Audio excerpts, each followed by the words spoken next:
Welcome back to Robert Morris University's live coverage of the 2012 presidential election, brought to you by the Society of Collegiate Journalists. We're about to go all around campus to get a feel for election night 2012, but before we do that, Patrick Ryan has some breaking news for us this evening. Patrick? Yeah, Leah, there really continues to be no surprises at this point. Romney is still winning in the South, Obama is still winning in the North, but as the 9 o'clock hour unfolds, Romney has picked up several states, as he was expected to do. He is projected to win Texas and its 38 electoral college votes, Kansas and its 6, Louisiana and 8, Nebraska and at least 3 of its 5 electoral college votes, 3 more to Romney in North Dakota with another 3 in South Dakota. The 3 votes in Wyoming also go to Romney. However, as you see all that red in the South and in the plains Romney was expected to win, he has still not pulled off a surprise win. And if that continues, he will fall short of the needed 270 electoral college votes. Barack Obama wins Michigan and its 16 electoral college votes, along with 29 in New York. Yes, he is behind in the electoral college, but he is expected to do very well along the Pacific coast. And those 74 total electoral college votes will give him a big boost. To sum up all of what Patrick just read, I believe we're going to go over to Haley Sawyer with our interactive electoral college map. Haley, what do you got for us? Well, as you've just said, and as you can see by this map, Obama is trailing in the electoral votes. Romney has 152, while Obama only has 122. Twitter is just exploding with projections of who's going to win what state. CNN says that Barack Obama will win Michigan, New York, and New Jersey, and that Mitt Romney will win Kansas, Louisiana, North Dakota, South Dakota, Texas, Wyoming, Mississippi, and Nebraska. And I did mention before that Florida and Ohio, 2 very important states, are a hot topic on Twitter. It is said that Romney is behind, actually, and Obama is a little bit ahead, so that's going to be interesting to see how that turns out. We're going to look at the trending. Trending's not really changing too much. Vote Obama, which is promoted. I voted. Election 2012, go vote. Romney, CNN, which is a new one, and Connecticut are all featured on the trending topics. That's all I got for Twitter right now. We're going to head back over to the desk. Thank you so much, Haley. Now we have a special treat for you. Paul Wintruba in Moon Township. We have a live report from him. What do you have for us, Paul? This is Paul Wintruba reporting at the Moon Township polling stations. Hi, I'm Gia Tatone. I am a resident of Moon Township, and I'm the chair of the Republican Committee of Moon Township, and it's great to be here today. How do you think voting's going today here? I think the turnout has been excellent. I've been at the polls actually since about 6:30 this morning, and I've noticed that people have already started to line up to get ready to vote. So I think that's a great turnout, and so far it's been a great response. Do you think it's greater than years past, more so? I would have to say I have lived in Moon Township for 15 years, and so far this is the busiest I have seen the polls since I can remember. Now, do you have any idea what you think's causing that? Any explanations that you have in mind? Well, this race has been definitely a tight race all along, and the candidates have been neck and neck, and I know Pennsylvania has definitely been a battleground, so I think the community is really realizing that their vote does have value and does make an impact. So they are out here definitely casting their vote and looking to elect their next leader. So I think that this area being the battleground that it has been has really impacted that. Mm-hmm. Now, how do you think Romney's visit here to the airport this afternoon will affect voting? Well, that visit here is not a rally open to the public. I have spoken to the national staffer from the Romney campaign, and they are really encouraging people to be at the polls, and that is one of the main reasons why it is not a rally for the public right now.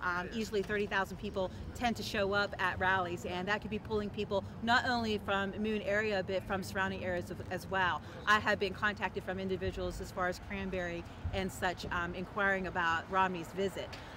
But his visit here, I think, really makes a statement of what a battleground Pennsylvania is, and Pittsburgh, Pennsylvania is on the map. Moon Township, we're on the map. Thank you so much, Paul, for that live report. And we have another special treat for you this evening. Chelsea Varela is going to be interviewing faculty advisor for the College Democrats, Jim Vincent. We'll turn that over to them now. Hello everyone, I'm Chelsea Rella and I'm here with Jim Vincent. Thank you for being here with us. My pleasure. Thank you. And now I'm going to ask you some questions about this election this year. So first of all, you are advisor for the College Democrats here at RMU? That's correct, and I'm probably the most hands-off advisor that the College Democrats have ever seen.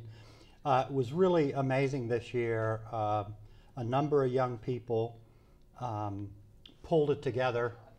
There was a tremendous enthusiasm for Democrats. Of course, I was college advisor 4 years ago with Barack, and you know, I think everyone knows that the excitement of 4 years ago isn't the same, but the determination and frankly what interested me was the knowledge that our young Democrats have of the issues.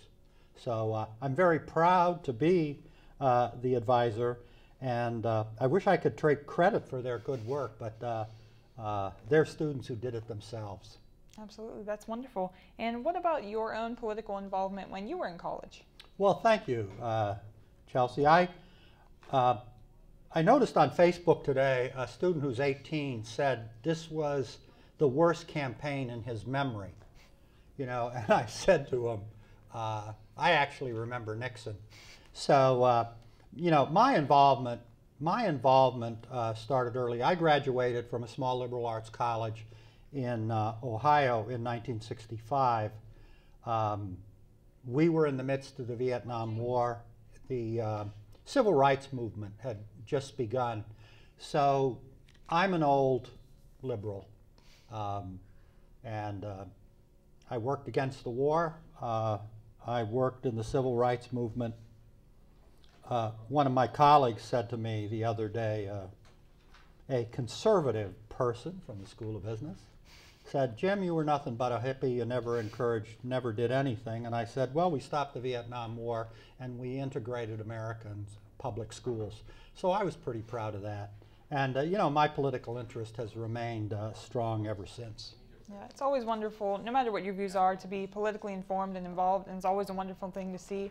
We thank you so much for your time in the studio. My pleasure. Thank you. We'd love to have you back someday. Thank you. I'm going to take it back to the desk.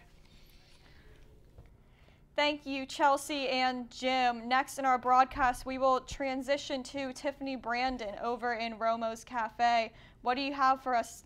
Audrey actually is in Romo's. Tiffany was there earlier. We have made a change. What do you have for us, Audrey? This is Audrey Gardner reporting live at Romo's Cafe here at Robert Morris University. Tonight we have been interviewing several students here on campus about the presidential election. I'm here with Nick Martin, who is an undecided business major here at Robert Morris University. Nick, did you cast a vote today for your presidential candidate? No, I was a little late in registering for the election. Would you have voted if you had the chance to vote this year? Yes, I was thinking I was leaning a little towards Obama. I prefer his health care to Romney's plan, and it just was one of the points that stood out to me.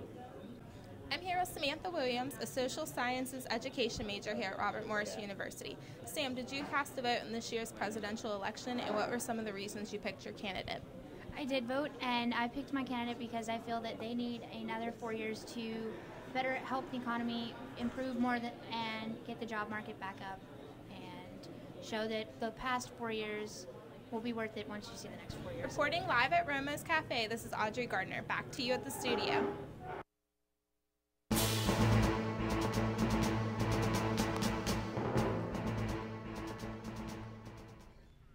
Thanks very much for that piece you did there in Romo's, Audrey. I do have a piece of breaking news. The next battleground state results that are expected will come from Florida, Pennsylvania, and Virginia. In other breaking local news, Bob Casey has been reelected as a PA senator for the second term in a row. Leah, what do you think about these big battleground states coming in the next, hopefully, couple of minutes? Well, Patrick, I think this will certainly liven up the election that we have been talking about being predictable thus far. What do you think? Yeah, you're absolutely right. And like we've been saying all night, these big battleground states such as Virginia and Florida are absolutely pivotal in either candidate's scenario. Pennsylvania holds 29, I believe, and Florida also holds another 26 electoral college votes. So either way, whichever candidate does come away with those states, it could have a major impact on the election. We're going to go on a short break here. We'll be right back shortly. Stay tuned, don't go anywhere. You're watching the live election night coverage brought to you by the Society of Collegiate Journalists.